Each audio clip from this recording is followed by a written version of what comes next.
করতে পারে নাই। কোন ধরনের প্রোগ্রাম এই এলাকায় বাংলাদেশ জাতীয়তাবাদী দলের নেতা কর্মীরা করতে পারে নাই।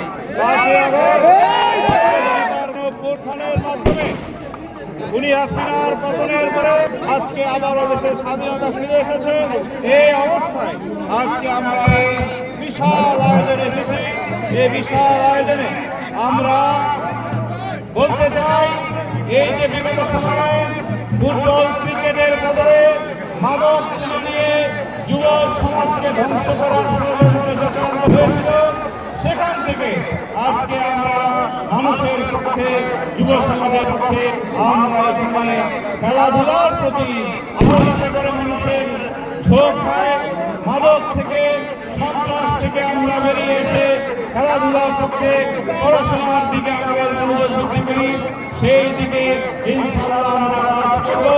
আগামী দিনে জাতীয় সংসদ নির্বাচনে বাংলাদেশ জাতীয়তাবাদী দলের পক্ষে, ধানের শীষের পক্ষে যদি আপনারা নির্বাচনের ভোটের মাধ্যমে বাংলাদেশ জাতীয়তাবাদী দলকে নির্বাচিত করেন, তাহলে ইনশাআল্লাহ আগামী দিনে খেলাধুলা, বিভিন্ন সামাজিক কর্মকাণ্ড, এই বিষয়গুলো আমরা প্রাধান্য দেব এবং এই এলাকাকে মাদক মুক্ত, সন্ত্রাস মুক্ত, চাঁদাবাজ মুক্ত একটি ব্যবস্থান দিয়ে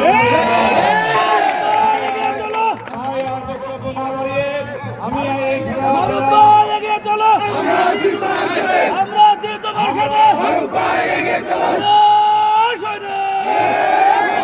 পরশুদিন 8 তারিখ দাউদকান্দি বাজার মাঠে বাংলাদেশে নয়, এই দাউদকান্দির ইতিহাসে নয়, কুমিল্লার ইতিহাসে এত বড় মহাসমাবেশ কেউ দেখে না।